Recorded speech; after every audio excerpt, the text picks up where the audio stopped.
Ketua Panitia Perayaan Natal Nasional 2025 sekaligus Menteri Perumahan dan Kawasan Permukiman Marwarar Sirait menegaskan perayaan Natal Nasional akan tetap memanfaatkan produk lokal sekaligus UMKM untuk mendorong kemajuan ekonomi di Indonesia. Momentum perayaan Natal yang digelar di Aula Kementerian PKP turut menghadirkan seni budaya musik dari Nusa Tenggara Timur.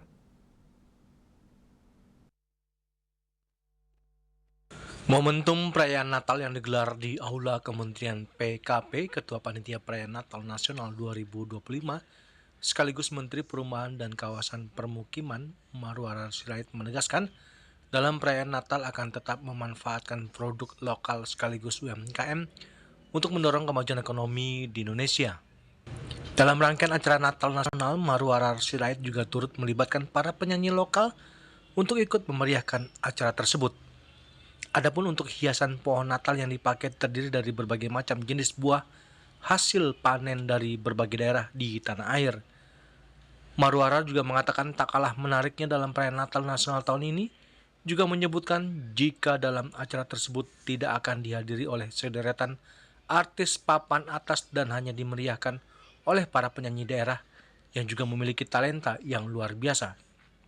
Momentum perayaan Natal yang digelar di Aula Kementerian PKP juga menghadirkan seni budaya musik dari Nusa Tenggara Timur.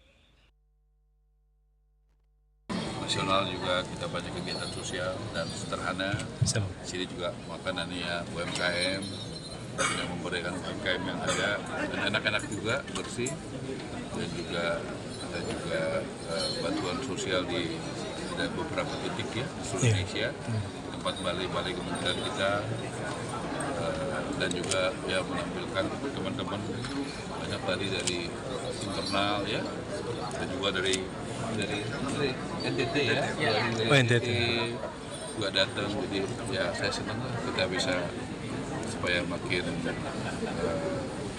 kompak, karena memang kepercayaan meningkat luar biasa ya, dari segi anggaran tahun lalu sama tahun sekarang naiknya sekitar 100% anggaran dan dukungan APBN. Terima kasih Bapak Presiden dan dari DPR. Ya, kemudian juga misalnya program andalan kita adalah renovasi. Marwarar menegaskan perayaan Natal disusun untuk menguatkan kasih dalam keluarga, persaudaraan lintas agama dan semangat berbagi, bukan sebagai seremoni yang megah. Natal harus memberikan dampak yang nyata bagi masyarakat Indonesia. Dari Jakarta, Julius Wate dan Ketut Sumadiasa melaporkan.